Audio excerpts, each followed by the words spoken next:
تھی فضا، جہاں تک بھی اٹھی تھی نگاہ، آ رہی تھی یوں صدا کشفت تجا بے جمالہی، بلبلیں بھی شوق میں ڈالے ہوئے گل توق میں، کہتی تھی اپنے ذوق میں حسنت جمیل و خصالہی، چڑیوں کی سن کے چہچہے انسان بھلا کیوں چپ رہے، لازم ہے اس پہ یوں کہے صلو علیہ وآلہ۔ ایک مرتبہ پھر سارے جھوم کر درود پاک کا نذرانہ پیش ہوئے۔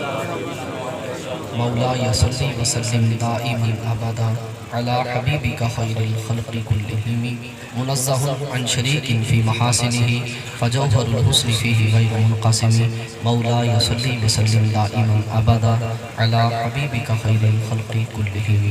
حمد و ثناء کے بعد اللہ جل وعلا کا احسان، جس خالق کی کائنات کی دی ہوئی توفیق سے میں اور آپ یہاں ایصال ثواب کی محفل میں جمع ہیں، مجھے حکم دیا ہمارے محترم و مکرم جناب قبلہ حضرت علامہ مولانا محمد شمعون عطاری متضل العالی نے، میں آپ کی خدمت میں حاضر ہوا اور ہم یہاں پر جمع ہیں ہمارے بہت ہی محترم و مکرم ماہر عبدالغفور نول صاحب، ان کی والدہ محترمہ کی ایصال ثواب کے لیے ہم اللہ کی بارگاہ میں دعا کو ہیں کہ خالق کائنات ہم سب کا آنا اپنی بارگاہ عالیہ میں قبول و منظور فرمائے، اور اللہ رب العالمین مرحومہ کی مغفرت فرمائے، اللہ انہیں غریق رحمت فرمائے، لواحقین کو صبر جمیل پر اجر جزیل نصیب فرمائے۔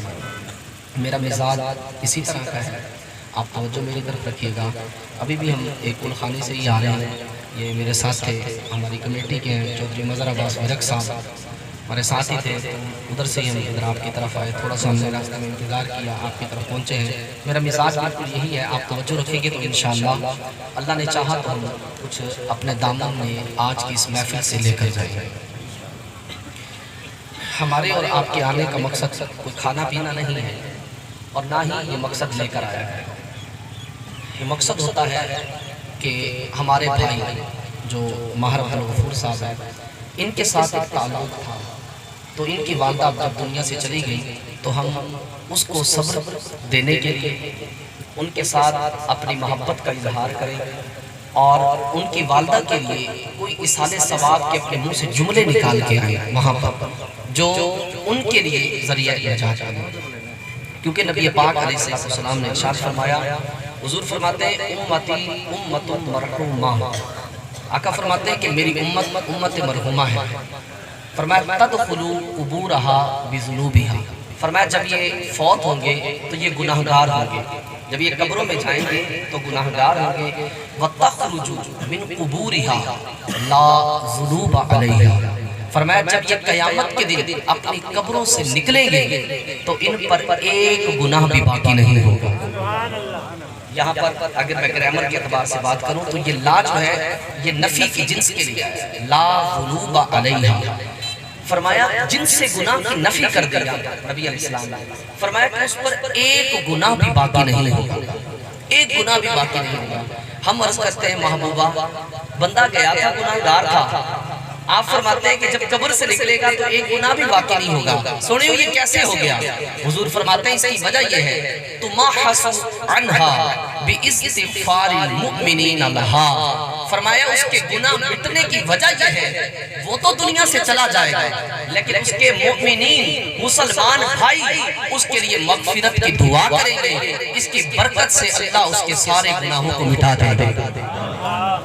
حضرت سعد رضی اللہ تعالیٰ، آپ نے نبی پاک یہ سیاستہ کی روایت ہے، حضور کی بارگاہ میں حاضر ہوئے، حاضر ہو کر عرض کرتے ہیں، کہتے ہیں یا رسول اللہ علیہ السلام، کہا کہ حضور میری والدہ انتقال فرما گئی ہے، فرمایا اگر وہ زندہ ہوتی تو اپنے ہاتھ سے اللہ کی راہ میں کچھ نہ کچھ صدقہ و خیرات کر کے جاتی۔ یہ آپ کوئی بھی اپنی جگہ سے نہ اٹھے پیسے دینے کے لیے، میں آپ کو کچھ دینے کے لیے آیا ہوں، لینے کے لیے نہیں آیا، آپ بیٹھے رہے اپنی جگہ پر، جزاک اللہ جو دے کر گئے ہیں، آپ بھی ناراض نہ ہوئیے گا، اللہ آپ کو جزائے خیر عطا فرمائے، اللہ آپ کی محبت کو سلامت رکھے۔ باقی آپ میں سے کوئی بھی نہ اٹھے پیسے دینے کے لیے، آپ اپنے آئمہ مساجد علماء کی آپ خدمت کیا کریں، بالکل کیا کریں، لیکن ابھی آپ توجہ سے بیٹھ کر میرا بیان سنیے گا، انشاءاللہ آپ سے جب پیسے لینے ہوں گے ہم آپ کو بتائیں گے، آپ دین پہ خرچ کریں، غربا مساکین کی خدمت کریں، اپنے امام مسجد کی تنخواہ بڑھائیں، اگر آپ کو زیادہ شوق ہے دینے کا امام مسجد کی تنخواہ بڑھائیں۔ اب توجہ سے میری بات سنیں، عرض کرتے کہتے ہیں یا رسول اللہ علیہ السلام، اگر میری والدہ حیات ہوتی تو وہ کچھ نہ کچھ اپنی ہاتھ سے بھی دے کر جاتی. تو نبی اکرم صلی اللہ علیہ وسلم کی بارگاہ میں عرض کرتے ہیں حضور ایل عمل افضل، حضور کوئی افضل ترین عمل بتائیں جو میں کروں تو اب میری ماں کے لیے قبر میں راحت کا سبب بن جائے. نبی اکرم صلی اللہ علیہ وسلم نے وقت کی نزاکت کو دیکھتے ہوئے حضور نے اس چیز کا ارشاد فرمایا. حدیث میں آقا علیہ السلام نے فرمایا الماء، کیونکہ اس دور کے اندر پانی کی بڑی قلت تھی، لوگ دور دراز سے کنویں سے پانی نکال کر آتے تھے تو کنواں کھدوا دینا یہ بڑا صدقہ جاریہ تھا. تو آقا علیہ السلام نے ارشاد فرمایا کہ ساتھ اس وقت پانی کی بڑی قلت ہے، اگر تم کوئی کنواں کھدوا دو تو آتے جاتے لوگ پانی پیتے رہیں گے، اس کا ثواب تمہاری ماں کو قبر کے اندر ملتا رہے گا. حضرت سعد نے کنواں کھدوایا. کنواں کھدوانے کے بعد آپ نے اس کنویں کے اوپر ایک عبارت کندہ کروائی، لکھائی. کیا لکھا؟ ھذہ لأم سعد، یہ کنواں سعد کی ماں کے لیے ہے، یہ کنواں سعد کی ماں کے لیے ہے. اب میں آپ سے ایک سوال کرتا ہوں، تھوڑا سا مؤدبانہ ایک سوال ہے. بھائی یہ کنواں کس کے لیے بنایا گیا؟ اللہ کے لیے تھا. ہم مسجد بناتے ہیں کس کے لیے بناتے ہیں؟ اللہ کے لیے. مدرسہ بناتے ہیں کس کے لیے؟ اور بھائی کوئی کولر واٹر الیکٹرک کولر لگاتے ہیں نا اپنے مرحومین کے، ہم وہ کہ اللہ کی رضا کے لیے کرتے ہیں سارا کام. میں ایک سوال کرتا ہوں، آج ہمارے یہاں اگر کوئی کام کرے نا مثال کے طور پر، کوئی کہے گی جی ہم نے بکرا کھڑا کیا تو غوث اعظم تھا، تے بعض ساڑھے بچوں نا بڑے مفتی بان جاندے ہیں، وہ کہتے ہیں جناب یہ ہے شرک، یہ جناب تسی شرک کرتا. غوث اعظم ایک ہی مطلب ہو گیا توڑا، تسی کرنا کی چاہتے ہو قوم دینا. میں نے کہا سرکار ہم نے بکرا جو کھڑا کیا نا ہم کہتے ہیں یہ غوث اعظم کے لیے. یہ کس کے لیے ہے؟ غوث اعظم کے لیے، خواجہ صاحب کے لیے، داتا صاحب کے لیے. ہم اپنی طرف سے نہیں کہتے، ہماری دلیل وہی ہے جو حضرت سعد نے اپنی ماں کے لیے کہا تھا کہ یہ کنواں سعد کی ماں کے لیے. اب اگر یہ کہنا شرک ہوتا، یہ شریعت کے خلاف ہوتا کہ جناب یہ کنواں سعد کی ماں کے لیے، حضور تو موجود تھے نا، آقا علیہ السلام روک دیتے سعد میں شرک کو مٹانے ہیں، یہ تم کیا کر رہے ہو؟ بلکہ کہو کہ یہ کنواں اللہ کے لیے ہے. ھذہ للہ، یوں کہہ دیتے ھذہ للہ، یہ کنواں اللہ کے لیے ہے. سعد یہ کیوں کہہ رہے ہو کہ سعد کی ماں کے لیے؟ حضور سمجھتے تھے کہ سعد کا مطلب یہ ہے کہ یہ کنواں سعد کی ماں کے لیے، مطلب یہ ہے تو اللہ کے لیے لیکن اس کا ثواب سعد کی ماں کے لیے ہے. بالکل سیم دیٹ. اسی طرح ہم جو کہتے ہیں یہ بکرا فلانے کے لیے، بکرا فلانے کے لیے، ہوتا رب کے نام کا ہے، ذبح اسی کے نام سے کرتے ہیں، مطلب وہی ہے جو حضرت سعد کا تھا کہ اس کا ثواب سعد کی ماں کے لیے. کوشش کیا کریں ایسے مواقع پر وقت کی نزاکت کو دیکھیں، جس چیز کی ضرورت ہے، جس عمل کی ضرورت ہے. آج ہمارے معاشرے کے اندر غربت بڑھتی جا رہی ہے، ٹھیک ہے، امیر امیر تر ہوتا جا رہا ہے، غریب غریب تر ہوتا جا رہا ہے. تو کوشش کریں غرباء کی مدد کیا کریں ایسے موقعوں پر، ان کے ساتھ ان کو راشن دیں، ان کی خدمت کریں. ہم اپنی شادیوں پہ نا یقین کریں، اپنی بچے کی شادیوں نا 20 سے 25 لاکھ تو چھوٹی سی بات ہے، حقیقت بات. میں خود ایسی شادیوں پہ گیا ہوں، میں نے خود ایسی شادیوں میں شرکت کی جہاں پر کروڑوں روپے بچے کی شادی پہ لگائے گئے، کروڑوں روپے لگائے گئے. بھائی آپ اپنے ٹھیک ہے آپ کو اللہ نے دیا ہے، شہرت آپ کر رہے ہیں، ٹھیک ہے، تو آپ ایک رکھے تو صحیح، ایک اپنا معیار تو رکھے، اس کے مطابق اپنی بچی کی بھی شادی کریں، اور ساتھ میں کیا ہی اچھا ہو خرچہ کم کر کے 2 غریب کی بچیوں کی بھی شادی کروا. کتنی بڑی بات ہے، یہ صدقہ جاریہ. اس چیز کی ضرورت ہے ہمارے معاشرے کے اندر. اور ہمارے معاشرے کے اندر میں آپ کو بتاتا جاؤں گناہوں کے بڑھنے کی وجہ، ہمارے معاشرے میں زنا کے بڑھنے کی وجہ یہ بھی ہے کہ ہمارے یہاں نکاح مہنگا ہو گیا. زنا سستا ہو، نکاح مہنگا ہے، اس کو سستا کریں. کوشش کریں اس کی طرف آئیں. میں اپنے موضوع کی طرف آتا ہوں. میں نے آپ کے سامنے بخاری شریف کی ایک روایت کا جز پڑھا. نبی اکرم صلی اللہ علیہ وسلم فرماتے ہیں، فرمایا کہ سبعۃ یظلھم اللہ فی ظلہ یوم لا ظل الا ظلہ. میں اسی ایک ہی حدیث کو پڑھوں گا آپ کے سامنے. آقا علیہ السلام فرماتے ہیں کہ قیامت کے دن جب سورج سوا نیزے پر رہ کر آگ برسا رہا ہوگا اور ہر شخص اپنے اعمال کے سبب اپنے پسینے میں ڈوبا ہوگا، تو کوئی گٹوں تک ہوگا، کوئی گھٹنوں تک، کوئی اپنی ناف تک، کوئی گلے تک، اور کوئی اپنی بدعمالیوں کے سبب اپنے پسینے میں ڈبکیاں لگا رہا ہوگا. اور حضور فرماتے ہیں کہ اس وقت جب یہ عالم ہوگا تو اللہ کے عرش کے سائے کے سوا کوئی بھی سایہ نہیں ہوگا. فرمایا جب اللہ کے عرش کے سائے کے سوا کوئی سایہ نہیں ہوگا، اللہ اس وقت 7 بندوں کو اپنے عرش کا ٹھنڈا سایہ عطا فرمائے. ہم نے سننا ہے وہ 7 بندے کون سے، کن کو اللہ قیامت کے دن عرش کا ٹھنڈا سایہ. یہ سننے کے بعد ہم نے اللہ سے دعا کرنی ہے، اللہ ان 7 میں سے ایک ہمیں بھی بنا. ہم نے وہ 7 بندے سنے. پہلا میرے نبی نے ارشاد فرمایا, آقا اسلام فرماتے ہیں امام عادل, فرمایا عادل امام. اس کی محدثین نے وضاحت کی, کہا اس سے مراد تو حکمران ہے, حکمران ہوتے ہیں اس سے مراد. کہا کہ اگر اپنے منصب پر رہتے ہوئے عدل و انصاف سے کام لیں گے تو فرمایا قیامت کے دن اللہ رب العالمین ان کو اپنے عرش کا ٹھنڈا سایہ عطا فرمائے. اگر ہم بات کریں ریاست مدینہ کی تو خدا کی قسم ہماری آنکھیں کھل جاتی ہیں کہ کیا عظیم دور تھا. جناب سیدنا ابو بکر صدیق رضی اللہ تعالیٰ عنہ کا دور خلافت ہے. آپ جب برسر اقتدار پر آئے, آپ جب خلیفۃ المسلمین بنے جناب سیدنا ابو بکر صدیق رضی اللہ تعالیٰ, آپ نے سب سے پہلا پتہ کام کیا کیا؟ سب سے پہلا کام آپ نے یہ کیا, آپ نے ایک رجسٹر بنایا. اس رجسٹر کے اوپر آپ نے بیوہ, یتیم, مسکین بچوں کے نام لکھے, بیوہ عورتوں کے بھی نام لکھے. ایک طرف آپ نے نام لکھوائے, دوسری طرف ان کا ایڈریس لکھوایا, اور تیسری جگہ پر آپ نے ان بندوں کا نام لکھا جو صاحب ثروت تھے, جو اللہ کی طرف سے مالدار تھے, ان کا نام لکھا کہ یہ ان کی کفالت کریں. آپ نے نام لکھا, نام لکھ دیے. حضرت عمر تھوڑی دیر سے آئے, جناب سیدنا عمر رضی اللہ تعالیٰ, آپ تھوڑی دیر سے آئے. آپ جب آئے تو وہ نام تو لکھے جا چکے تھے. آپ نے جب رجسٹر اٹھایا دیکھا تو بیوہ عورتوں کے نام ہے, یتیم بچوں کے نام ہے, مسکینوں کے نام ہے, آگے ان کی کفالت جو کرنے والے ان کے بھی نام ہیں. حضرت عمر دیکھتے جا رہے ہیں کہ کہیں تو ابو بکر نے میرا بھی نام لکھا ہوگا, کہ کہیں تو مجھے بھی سعادت ملے گی اس کام کی, لیکن کہیں بھی آپ کا نام نہ تھا. کیونکہ حضرت عمر رضی اللہ تعالیٰ عنہ کی دیگر بھی بہت ساری ذمہ داریاں جو تھی حضرت ابو بکر صدیق نے لگائی تھی, تو اس وجہ سے ان کو وہ نہ دی آپ نے ذمہ داری. تو اب آپ حیران ہوئے کہ میرا نام کیوں نہیں ہے. خیر بیچ آپ دیکھتے جا رہے تھے, ایک جگہ خالی تھی جہاں کسی کفیل کا نام نہیں لکھا تھا. آپ نے بسم اللہ پڑھی اور اپنا نام لکھ دیا. کہا کہ کل سے اس بیوہ عورت کی خدمت عمر جا کر کیا کرے. اللہ اکبر. جب اگلا دن آیا تو آپ صبح سویرے اٹھے اور آپ گئے اس بیوہ عورت کے دروازے پر, آپ نے دستک دی. اندر سے آواز آئی, من انتا, آنے والے شخص تم کون ہو؟ آپ نے جواب دیا, کہا عمر. کہا عمر, کہا عمر کیسے آئے ہو؟ کہا میں تیرے گھر کا کام کرنے آیا ہوں. اندر سے آواز آئی, عمر لوٹ جاؤ, کوئی شخص منہ اندھیرے آیا تھا, میرے گھر کا کام کر کے چلا گیا. حضرت عمر کہتے ہیں میں بڑا حیران ہوا کہ یار وہ شخص کون تھا, ادھر تو کسی کا نام بھی نہیں تھا اور ادھر کوئی منہ اندھیرے آیا, کام کر کے چلا گیا. آپ فرماتے ہیں میں بڑا پریشان ہوا. میں نے کہا ایک امید کی کرن تھی وہ بھی گئی. کہا کہ اگلے دن میں صبح سویرے پھر سے بھی جلدی آؤں گا اور آ کر ایسے زاویے پر کھڑا ہوں گا, آنے والا دکھائی تو دے ہے کون جو مجھ سے بھی پہلے اس کی خدمت کر کے چلا گیا. اگلے دن آپ تھوڑی جلدی آ گئے اور آپ نے کرنا اس کے گھر کے دروازے کے پاس ایسے زاویے سے کھڑے ہوئے جہاں سے آنے والا صاف دکھائی دے. آپ دیکھ رہے ہیں ایک شخص آیا جس کی عمر اچھی خاصی تھی اور اس نے اپنا سر ڈھانپا ہوا تھا. جیسے وہ شخص آگے بڑھا نا تو آپ نے دور سے آواز دی, من انتا, اے شخص تم کون ہو؟ اس کے منہ سے جو الفاظ نکلے نا جوابی, حضرت عمر کہتے ہیں ان لفظوں نے میرے پاؤں کے نیچے سے زمین کو نکال دیا. کہا کہ دھیمے لہجے کے اندر میں نے آواز سنی, میں نے کہا تم کون ہو؟ آگے سے آواز آئی, امیر المؤمنین ابو بکر. آپ فرماتے ہیں میرے پیروں کے نیچے سے زمین نکل گئی. آپ فرماتے ہیں میں بڑھ کے آگے گیا. جب آگے گیا تو حیرت سے ڈوب گیا. میں نے دیکھا کہ جناب ابو بکر صدیق رضی اللہ تعالیٰ عنہ کے پاؤں میں جوتیاں بھی نہیں. کہا میں اور حیرت ہوا. میں نے کہا حضرت آپ نے ارادتاً جوتیاں نہیں پہنی جب بھول گئے.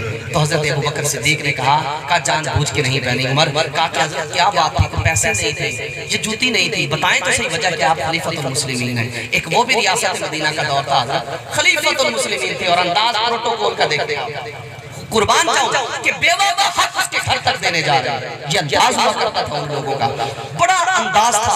اور کہا کہ حضرت کیوں نہیں پہنی, کیسے نہیں تھے, کیا وجہ تھی؟ حضرت ابو بکر صدیق رضی اللہ تعالیٰ عنہ نے جو جملے ارشاد فرمائے نا, اب یہ میرے اور آپ کے لیے نصیحت آمیز جملے سنیے گا. حضرت ابو بکر صدیق رضی اللہ تعالیٰ عنہ نے فرمایا, کہا کہ عمر تم جانتے نہیں یہ وقت لوگوں کے سونے کا وقت ہے, یہ وقت لوگوں کے سونے کا وقت ہے. میں جوتیاں اس لیے نہیں پہن کے آیا کہیں میری جوتیوں کی آواز کی وجہ سے لوگوں کی نیند خراب نہ ہو جائے. یہ تھے ریاست مدینہ بنانے والے لوگ. انداز ان کا دیکھتے ہیں آپ, قربان جاؤں. اور اس وقت چونکہ چمڑے پر جوتیاں ہوتی, جب بندہ چلتا تھا اس کی چاپ کی آواز آتی تھی. اور آج ہمارے یہاں شادی ہو تو ہم نے جناب 4 دن تک ہم نے وہ کام کرنے ہیں جو کہ نہ اللہ کو پسند ہے نہ اللہ کے رسول کو پسند ہے. اور جناب ڈیک چلانے ہیں اونچی آواز کے اندر, نہ ہمسایوں کے حقوق کا خیال رکھنا ہے نہ کسی کے حقوق. ہماری شریعت تو یہاں تک کہتی ہے سرکار اگر آپ نے کوئی میلاد بھی کرنا ہے نا, میلاد بھی کرنا ہے, اگر آپ رات کو ایسے اسپیکر لگاتے ہیں کہ جس سے ہمسایوں کو تکلیف ہوتی ہے, فرمایا وہ میلاد کرنا بھی آپ کے لیے گناہ بن جائے. ہماری شریعت تو یہاں تک ہمیں درس دیتی ہے. یہ ہماری شریعت کا مزاج ہے کہ ہم گناہوں کے ذریعے اپنی قوم کی نیندیں خراب کریں. اور جناب جب شرری اور پٹاخے چلائے جاتے ہیں وہ ایک الگ ہی مطلب ہمارے زمانے کا ناسور بن چکا ہے. کروڑوں روپے آتش بازی پر لگایا جاتا ہے, لاکھوں روپے آتش بازی پر خرچ کر دیے جاتے ہیں شادی کے نام پر. میں بتاتا پچھلے دنوں میں اپنی مسجد میں بیٹھا تھا, وہاں مسجد کے ساتھ ہی ہمارا گھر ہے, وہاں سے ایک بارات گزری. آپ یقین کریں, میں نام نہیں لینا چاہتا, وہاں بڑے سیاسی لوگ بھی اس شادی کے اندر موجود تھے, میں نام نہیں لینا چاہتا. تو وہ لوگ وہاں سے گزرے, بڑے پروٹوکول کے ساتھ شادی جا رہے تھے. مسجد کے قریب ہم نماز پڑھ رہے تھے, خدا کی قسم مسجد کے قریب سے گزرے, انہوں نے اتنی زوردار جا رہی تھی, مجھ سمیت سارے نمازی ڈر گئے. ہو گیا یار, یہ کہاں کا اصول ہے مجھے بتا. اور جو ان کے ساتھ سیاسی لوگ جا رہے تھے, میں ان سے پوچھتا ہوں کہ تمہاری موجودگی کے اندر ایک بندہ فائرنگ کر رہا ہے, ہوائی فائرنگ, کوئی مقصد نہیں. آپ کو پتہ ہے آپ قانون جاننے والے لوگ ہیں, آپ قانون کو بھی جانتے ہیں کہ ہوائی فائرنگ کس وقت کی جاتی ہے, لیکن ہر بندہ اپنی موج میں لگا ہوا ہے. مہربانی یہ آپ کے بھائی کے آپ کا بیٹا ہوں, میرے ہاتھ جڑے ہیں, نہ کیا کریں غربا کا خیال. خدا کے بندوں حقوق العباد بڑے سخت ہیں یار, بڑے سخت ہیں. ہم نے پکڑا جانا ہے, اللہ معاف کر دے گا, لیکن حقوق العباد پکڑے گا نا تو اللہ نے اس وقت تک نہیں چھوڑنا جس کا حق دبایا جب تک وہ معاف. حضور نے فرمایا, مسلم شریف فرمایا, جس نے کسی کی ایک بالشت زمین ہڑپ کر لی, ایک بالش زمین ناحق طور پر دبا لی, فرمایا قیامت کے دن اللہ ساتوں زمینوں کا طوق بنا کر اس کے گلے میں ڈال دے گا. نہ کریں ایسا, یقین کریں. ادھر جانا ہے ملک صاحب, یہاں ملک صاحب کی جتنی بھی ان کی پراپرٹی, اللہ ان کو سلامت رکھے. ان کے والد صاحب بھی بڑی محبت کرتے تھے ہمارے ساتھ. ان کی جتنی بھی پراپرٹی ہے ان کے والد صاحب کی تھی, ان کے والد صاحب سے پہلے ان کے دادا جان کی تھی, ان کے دادا جان سے پہلے ان کی تھی, سارا کچھ ادھر ہی رہ گیا. اور ایسے چلتا جائے گا, یہ سسٹم یہ تلتا. اور بھائی یہ زمین جہاں پڑی ہے نا, جہاں سے 1 انچ نہ آگے ہوگی نہ پیچھے, ہم نے ہل جانا. دعا کرو آگے کی وہ 2 گز زمین مل جائے جس میں جانا ہے, اور وہ ایسی ملے کہ جب جائیں تو ہمارے لیے نگاہیں حد نگاہ تک وسیع ہو جائے. یقین کریں ہماری پراپرٹی ہوگی, کوشش کریں جب تک زندہ ہیں, جب تک زندہ ہے کسی مسلمان کو تکلیف نہیں. یہ پہلی چیز بتائی. فرمایا کہ ایسا شخص جو عادل ہوگا, امام عادل ہوگا, قیامت کے دن اللہ اسے بھی عرش کا ٹھنڈا سایہ عطا فرمائے گا. دوسرا شخص میرے حضور علیہ السلام نے فرمایا وَرَجُلٌ نَشَأَ فِي عِبَادَةِ اللَّهِ تَعَالَى, فرمایا ایسا بندہ جو پروان اس انداز میں چڑھا ہو, جو جوانی کی دہلیز پر اس انداز میں پہنچا ہو کہ اللہ کی عبادت کرتے کرتے کرتے کرتے وہ جوان ہوا ہو, کہ قیامت کے دن اس بندے کو بھی اللہ اپنے عرش کا ٹھنڈا سایہ عطا فرمائے.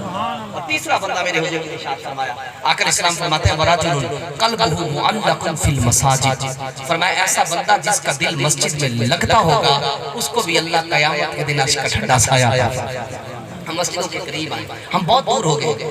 بعض مجھے ملتے ہیں قاری صاحب گھر میں نماز, پچھلے دنوں ایک میرا نمازی ہے, میں نے کہا آپ نماز بھی نہیں آتے یار. میری عادت ہے, میں یہ نہیں ہوں کہ امام نماز پڑھائی اور حجرے میں گھس گیا. الحمدللہ ہمارے دعوت اسلامی کے جتنے بھی امام ہیں الحمدللہ ہمیں یہ ہمارے پیر صاحب کی طرف سے ہدایت ہوتی ہے, نماز پڑھانی نہیں ہے, نمازی بنانے ہیں. ہماری تحریک مسجد بھرو تحریک, ہم نے مسجدیں بھرنی ہیں لوگوں کو نماز, اور نمازی صرف بنانا نہیں, ایسا نمازی بنانا ہے کہ وہ اس انداز میں نماز پڑھے جو نماز رسول اللہ صلی اللہ علیہ وسلم کے طریقے کے مطابق, ہم نے وہ نمازی بنانا ہے. میں اسے کہنے لگا ہماری مسجد کی دکانوں میں ہے, میں نے کہا یار آپ نماز کو نہیں آتا ہے, کہتا قاری صاحب گھر میں پڑھ لیتا ہوں. میں نے کہا چلو ٹھیک ہے, آج سے مسجد کو تالا لگا دیتے ہیں. بھائی جب پڑھنی گھر میں صاحب تو مسجد کو تالا لگا دیتے. میں نے کہا میری تنخواہ کیوں بھرتے ہو, خواہ میں اپنے بوجھ لیا ہوا ہے, میری تنخواہ بھی بھرتے ہو, مسجد کے مینٹیننس کے معاملات ہیں وہ بھی تم لوگ کرتے ہو یار. میں نے کہا تالا لگا سارے گھروں میں پڑھتے ہیں, یہ خرچہ تو بچے گا. ماشاءاللہ میں نے دیکھا اسی نماز کے اندر وہ آیا ابھی تک وہ پھر ویسے انتماد کے ساتھ نماز. تو ہم کوشش کیا کریں, ہم خود بھی نماز پڑھتے کسی کو دعوت تو دے کر آئے ساتھ, یہ ماحول بن جاتا ہے. اور مسجد کے ساتھ اپنا تعلق گہرا رکھیں. یاد رکھیں یہ مسجدیں وہ ہیں کہ قیامت کے, میں نے حدیث پاک پڑھی, قیامت کے دن یہ مسجد سفید اونٹنی کی شکل میں ہوگی, سفید, اور اس کی لگام جو ہے امام نے پکڑی ہوگی. ٹھیک ہے, امام نے اس کی لگام پکڑی ہوگی, اس کا مؤذن, اس کا خطیب آسے پاسے, اور اس مسجد کو آباد کرنے والے متولی اس کے آسے پاسے جا رہے ہوں گے. اور قیامت کے جب منظر لگا ہوگا یہ وہاں سے ایسے گزریں گے جیسے بجلی گزرتی. لوگ پوچھیں گے یہ مولا یہ کون لوگ ہیں, کیا یہ انبیاء ہیں, شہداء ہیں, یہ کون اتنے نیک لوگ ہیں, اتنے مقام کے ساتھ ہمیں ٹینشن پڑی ہے حساب کی, اور یہ جا رہے ہیں. اللہ فرمایا کہ یہ اور کوئی نہیں ہے, یہ دنیا میں میرے گھر مسجد کو آباد کرنے والے لوگ ہیں. مسجدوں کے ساتھ اپنا تعلق بات رکھیں۔ چوتھا شخص میرے حضور علیہ السلام نے فرمایا وَرَجُلَانِ تَحَابَانِ فِي اللَّهِ اجْتَمَعَ عَلَيْهِ وَتَفَرَّقَ عَلَيْهِ، فرمایا کہ ایسا بندہ جو کسی سے محبت کرے تو وہ بھی اللہ کے لیے، اگر کسی سے نفرت کرے تو وہ بھی اللہ کے لیے۔ فرمایا جس کا یہ مزاج بن گیا نا کہ محبت اور نفرت کا معیار صرف اللہ کی رضا ہوگی، فرمایا قیامت کے دن اس بندے کو بھی اللہ اپنے عرش کا ٹھنڈا سایہ عطا فرمائے۔ مزاج بنائے۔ ہم نے نا اپنے ذاتیات کو اندر ڈال دی ہے محبت اور نفرت کی بنیاد پر۔ وہ اس پارٹی کا تو میں نے اس کے ساتھ نہیں بولنا، یہ اس پارٹی کا تو میں نے اس کے ساتھ نہیں بولنا، نہ یہ معیار ختم کر دیں۔ انما المؤمنون اخوہ، یہ درس کس کا تھا؟ یہ کس کا درس تھا؟ المؤمن للمؤمن کالبنیان یشد بعضہ بعضا، یہ درس کس کا تھا؟ درس قرآن اگر ہم نے بلایا ہوتا تو زمانے نے یہ زمانہ ہم کو دکھایا ہے۔ آج ہم نے درس قرآن بلا دیا ہے، ہمارے اندر وہ باتیں نہیں بھائی۔ ہم نے اپنے اسلاف کی ساری محنتوں کو ہم نے پھیر، ہمارے اسلاف تو ایسے تھے کہ اگر ان پر کوئی ظلم بھی کرتا تھا تو اس کے پاس پہنچ جایا کرتے تھے، کہتے تھے آپ آئیں مہربانی کریں ہمیں معاف کر کر۔ ہم لوگ جھکنا پسند نہیں کرتے، ہم لوگ آگے کرنا اللہ کو اکڑ پسند ہی نہیں۔ وہ فرماتا ہے کہ متکبر سب سے بڑا میں ہوں، میرے آگے متکبر بنو گے تو تمہاری گردن توڑ دو۔ بڑے بڑے لوگ سرکار متکبر گزرے دنیا کے اندر، اللہ نے ایسے ان کے تکبر کو توڑا کہ آج رہتی دنیا کے لیے نشان عبرت بن گئے۔ وہ کہتے ہیں نا یک لخت گرا تو جڑیں تک نکل آئیں، جس پیڑ کو کبھی آندھی میں ہلتے نہیں دیکھے۔ جب بندہ گرتا ہے نا تو سرکار کچھ بھی پلے نہیں بچتا۔ آج اور ان کے ساری اختیار کریں، اللہ کو یہ چیز پسند ہے جھک جایا ہے۔ نبی اکرم صلی اللہ علیہ وسلم کی حدیث کا مفہوم ہے، میں مفہوم حدیث عرض کر رہا ہوں۔ آقا علیہ السلام فرماتے ہیں کہ اگر تم حق پر ہو، حق پر ہونے کے باوجود بھی جھک جا، فرمایا حق پر ہو، حق پر ہونے کے باوجود بھی جھک جانا، اگر اس جھک جانے کی وجہ سے تمہاری عزت کم ہو جائے تو قیامت کے دن مجھ محمد سے عزت لے لے۔ کتنی بڑی بات، ضمانت دے دی سرکار، جھکنے سے کبھی بھی عزت کم نہیں تھی۔ اللہ کو آج سے ان کی ساری پسند ہے، تبھی تو آقا اسلام نے فرمایا من تواضع للہ فرفعہ اللہ، فرمایا جو اللہ کے لیے عاجزی کرتا ہے اللہ اس کو بلند فرما دیتا ہے۔ ہم جھکنے والے بنے، اللہ پاک بڑا بے نیاز ہے، وہ ہمیں عزت دے گا۔ عروج عزت ساری اسی کے نام سے، اس نے ہمیں دی ہے۔ وہ جب چاہے لے لے، وَتُذِلُّ مَن تَشَاءُ وَتُعِزُّ مَن تَشَاءُ، ذلت دینے والے بھی وہی ذات ہے، عزت دینے والے بھی وہی ذات ہے۔ تو کوشش کیا کریں جو محبت کا معیار ہے وہ بھی اللہ کی، یہ پارٹیاں بازی نہیں ہونی چاہیے، ٹھیک ہے اس کو ایک اس کے معیار تک رکھیں، اس کو ادھر ہی رکھیں، وہ ادھر ہی چھوڑ کر آئے، لیکن جب ملنے جلنے کا مقصد ہے سارے مل جائے کریں۔ یہ ٹھیک ہے کہ دنیا کا ایک نظام ہے، یہ چل رہا ہے، اس کو ایک حد تک اس کے دائرے میں رکھیں، سب کچھ کریں، لیکن یہ نہ بنائے، یہ معیار یہ نہیں ہونا چاہیے۔ ہمارا معیار کیا ہونا چاہیے؟ الحب للہ والبغض للہ، محبت بھی اللہ کے لیے اور نفرت بھی اللہ کے لیے کریں۔ پانچواں بندہ میرے نبی پاک علیہ السلام نے ارشاد فرمایا، آقا علیہ السلام فرماتے ہیں وَرَجُلٌ دَعَتْهُ امْرَأَةٌ ذَاتُ مَنْصِبٍ وَجَمَالٍ فَقَالَ إِنِّي أَخَافُ اللَّهَ، فرمایا کہ ایسا بندہ جسے حسن و جمال والی عورت گناہ کی دعوت دے، اچھے خاندان والی اعلیٰ نسب والی عورت اسے گناہ کی دعوت دے اور وہ کہے انی اخاف اللہ، نہیں میں اپنے رب سے ڈرتا ہوں، فرمایا جو اس بات کے ساتھ نہیں میں اپنے رب سے ڈرتا ہوں، کہا قیامت کے دن اس بندے کو بھی اللہ اپنے عرش کا ٹھنڈا سایہ عطا فرمائے۔ وہ ابن عساکر کے اندر لکھا نا جناب سیدنا فاروق اعظم رضی اللہ تعالیٰ عنہ کے دور کا ایک شخص تھا، اتنا عبادت گزار تھا کہ حضرت عمر فاروق رضی اللہ تعالیٰ عنہ کو بھی اس کی عبادت پر رشک آتا تھا کہ دیکھو یار کتنا عبادت گزار ہے، اتنا عبادت گزار تھا کہ عشاء کی نماز جماعت سے پڑھ کے نا اپنے گھر کے لیے روانہ ہوتا تھا، اور اس کا ایک بوڑھا باپ تھا اس کی وہ خدمت کرتا تھا، خدمت کر کے کھانا کھلا کے ان کو سلا کے پھر وہ سوتا تھا، اتنا نیک بندہ تھا۔ اور جب وہ مسجد سے عشاء کی نماز پڑھ کے اپنے گھر کے لیے نکلتا تھا نا تو راستے میں ایک خوبصورت خوبرو عورت، بڑا عالی خاندان کی عورت تھی، وہ اسے گناہ کی دعوت دیتی تھی۔ جب اسے گناہ کی دعوت دیتی تھی نا تو وہ اس کے وسوسے میں نہیں آتا تھا اور چلا جاتا تھا، یہ سلسلہ اس کا چلتا رہا۔ ایک دن وہ عشاء کی نماز پڑھا کے روانہ ہوا تو راستے میں پھر اسی معمول کے مطابق عورت نے اس کو گناہ کی دعوت دی، اب کی بار شیطان اس پر غالب آیا، جیسے قرآن مجید کی ایک آیت یاد ہے ان الذین اتقوا اذا مسهم طائفة من الشیطان تذکروا فاذا هم مبصرون، کہ بے شک وہ لوگ جو اللہ سے ڈرتے ہیں جب انہیں کبھی کبھی شیطان پھسلا دے تو وہ اپنے رب کا خوف کھاتے ہیں، اپنے رب کو یاد کرتے ہیں اور فوراً ان کی آنکھیں کھل جاتی ہیں، فوراً آنکھیں کھل جاتی ہیں۔ جیسے اس کو یہ آیت یاد آئی، اس نے چیخ ماری، دھام سے نیچے گرا اور بےہوش ہو۔ اب وہ جو طوائف عورت کی طوائف ہے، اس نے اٹھایا اپنی لونڈیوں کی مدد سے، اس کو اٹھا کر اس کے باپ کے دروازے کے باہر لا کر اس کو رکھ رہی۔ اب جب کافی دیر گزر گئی نا، بیٹا نہیں آیا، بیٹا بڑا ہو یا اچھا ہو، باپ کو بڑی تمنا رہتی ہے، تانگ رہتے ہیں، ہاں جی ابھی تک آیا ہے میرا لال، پریشان ہوا میری آ کر خدمت کرتا تھا، بالآخر لڑکھڑاتے قدموں سے باہر نکلا، دیکھا کہ بیٹا تو دہلیز پر بے ہوش پڑا ہے، لوگوں کو بلایا کہ مدد سے اس کے گھر لے آیا۔ جب گھر لے کر آیا تو اس کو ہوش آیا تو بیٹے سے پوچھا، کہا بیٹا کیا بات تھی، یہ کیا ہو گیا تمہیں، تم تو میری خدمت کے لیے آیا کرتے تھے۔ اس نے کہا ابا جی میرا کوئی قصور نہیں، ابا جی میں بالکل میں پاک دامن ہوں، میرے دامن پر ابھی تک کوئی دھبا نہیں آیا ابا جی، میں نے کچھ ایسا نہیں کیا۔ کہا بیٹا ہوا کیا؟ کہا ابا جی یہ واقعہ ہوا۔ دوبارہ جب اس نے واقعہ سنایا اور کہا ابا جی مجھے یہ آیت یاد آئی کہ بے شک وہ لوگ جو اللہ سے ڈرتے ہیں کبھی شیطان انہیں پھسلا دے تو کہا اپنے رب کو یاد کرتے ہیں اور ان کی آنکھیں کھل جاتی ہیں۔ جیسے اس نے یہ دوبارہ آیت پڑھی، اس نے چیخ ماری، اب کی بار زمین پر گرا، باپ نے ہلا کے دیکھا تو جان اڑ چکی تھی، انتقال کر گئی۔ باپ نے راتوں رات اس کے کفن دفن کا انتظام کیا اور رات کوئی جنازہ پڑھا کہ 4 بندوں میں اس کو دفن کر دیا۔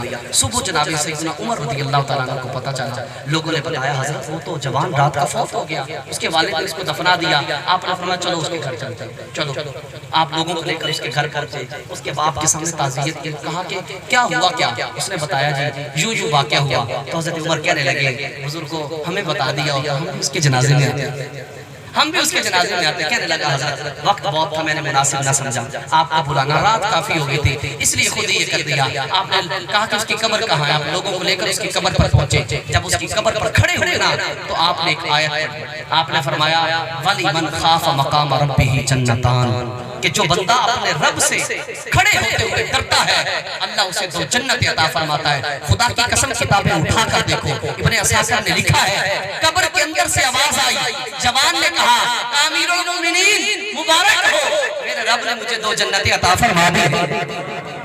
وَرَجُلٌ دَعَتْهُ امْرَأَةٌ ذَاتُ مَنْصِبٍ وَجَمَالٍ فَقَالَ إِنِّي أَخَافُ اللَّهَ، جو اس انداز میں جو عورت سے گناہ کی دعوت دے اور وہ کہے میں اپنے رب سے ڈرتا ہوں، کہا قیامت کے دن اللہ اسے بھی اپنے عرش کا ٹھنڈا سایہ عطا فرمائے۔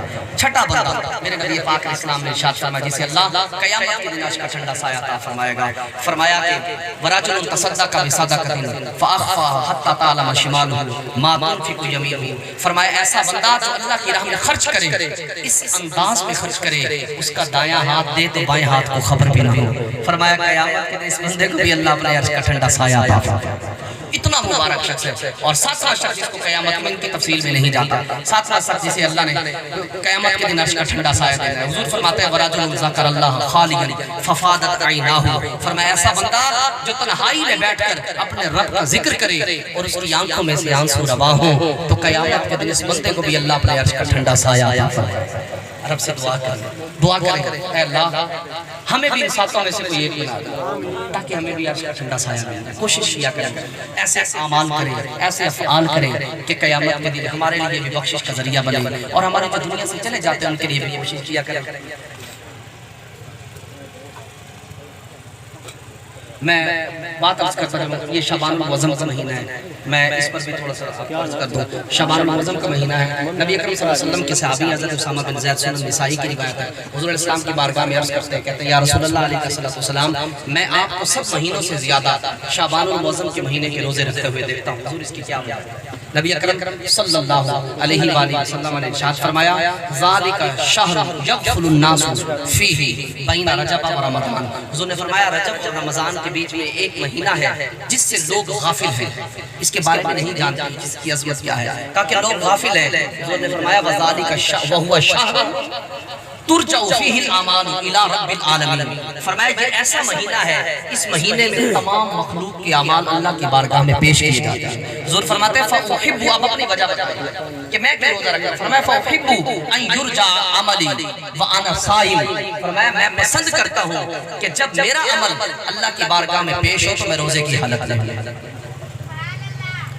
تو تو یہ شعبان کا موسم بڑا ہی انتہائی برکت والا مہینہ ہے۔ حضور اسلام فرماتے ہیں کہ شعبان و شہری، اس کی فضیلت کے لیے اتنا ہی کافی ہے۔ حضور فرماتے ہیں شعبان و شہری، فرمایا شعبان میرا مہینہ ہے، میرا مہینہ۔ حضور نے اپنی طرف اس کی نسبت کی، فرمایا شعبان میرا مہینہ ہے، ورمضان شہر اللہ۔ اور ایک روایت میں کہ یہ تو ہے کہ شعبان میرا مہینہ ہے، رمضان اللہ کا۔ ایک روایت میں رمضان میری امت کا مہینہ ہے، روایت یہ بھی ہے۔ حضور نے فرمایا ورمضان شہر اللہ، رمضان اللہ کا مہینہ ہے۔ فرمایا وشعبان المطہر، فرمایا شعبان پاک کرنے والا مہینہ ہے، ورمضان المکفر، فرمایا رمضان المبارک کا مہینہ خطاؤں کو مٹانے والا۔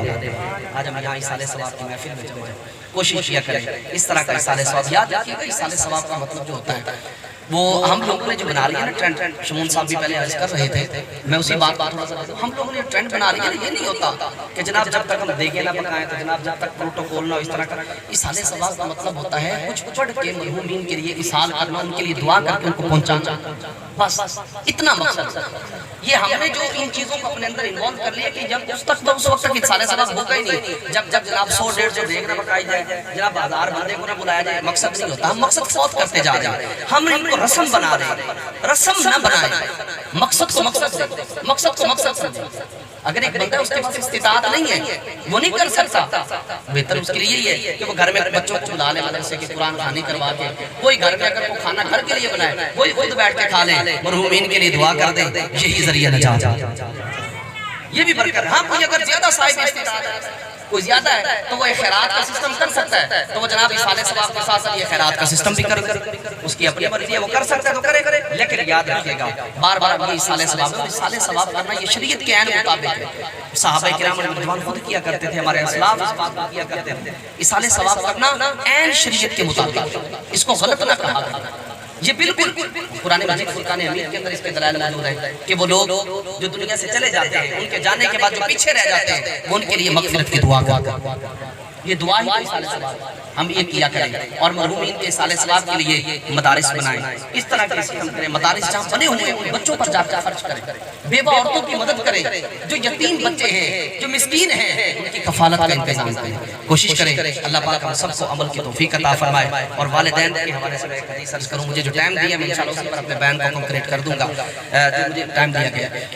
نبی اکرم صلی اللہ علیہ وسلم ایک مرتبہ تشریف فرماتے صحابہ کی جنت میں، آقا علیہ السلام نے اپنے سینے کے بٹن کھولے، حضور نے سینے کے بٹن کھولے اور یمن کی طرف رخ کر کے لمبے لمبے سانس لینے شروع کیے۔ جب آقا علیہ السلام نے لمبے لمبے سانس لیے، خلاف عادت کام تھا، صحابہ پوچھ لیا کرتے تھے، عرض کرنے لگے محبوبہ آج خیر ہے، آپ یمن کی طرف رخ کر کے سینے کے بٹن کھول کے لمبے لمبے سانس لے رہے ہیں۔ میرے نبی پاک علیہ السلام نے ارشاد فرمایا کہ یمن سے مجھے اپنے ایک عاشق کی خوشبو آ رہی ہے، یمن سے اپنے ایک عاشق کی خوشبو آ رہی ہے۔ عرض کرنے لگے حضور یہ کیسا عاشق ہے؟ آپ کے عاشق دیوانے ہر وقت آپ کے پاس بیٹھے رہتے ہیں، کبھی اس کو آپ کے پاس تو نہیں دیکھا؟ بھائی حضرت صہیب حضور کے عاشق تھے، روم چھوڑ کے آئے، حضرت بلال عاشق تھے، حبش چھوڑ کے آئے، حضرت سلمان عاشق تھے، فارس چھوڑ کر آ گئے، یہ سارے کہاں سے؟ حضور یمن تو یہ کھڑا ہے، ادھر سے تو ابھی تک کوئی بھی نہیں آیا، تو کیسا آپ کا دیوانہ ہے؟ میرے نبی پاک علیہ السلام نے ارشاد فرمایا میرے اس عاشق میرے دیوانے کے بارے میں کچھ بھی نہ کہو، میرے اس عاشق میرے دیوانے کے بارے میں کچھ بھی نہ کہو، وہ اس لیے میرے پاس نہیں آتا، اس کی ایک بوڑھی ماں ہے، اس کی خدمت میں لگا رہتا ہے، بوڑھی ماں اس کی خدمت میں لگا رہتا ہے۔ اور یہاں تک میری حضور نے فرما دیا، فرمایا اگر تم میں سے کوئی اس سے جا کر ملے تو اس سے کہنا میری امت کی بخشش کی دعا تو کر۔ یہ حدیث دو چیزیں بتاتی ہے کہ جو بندہ ماں باپ کا خدمت گزار ہے وہ دنیا کے جس کونے میں بھی رہے وہ نگاہ مصطفیٰ میں رہتا ہے۔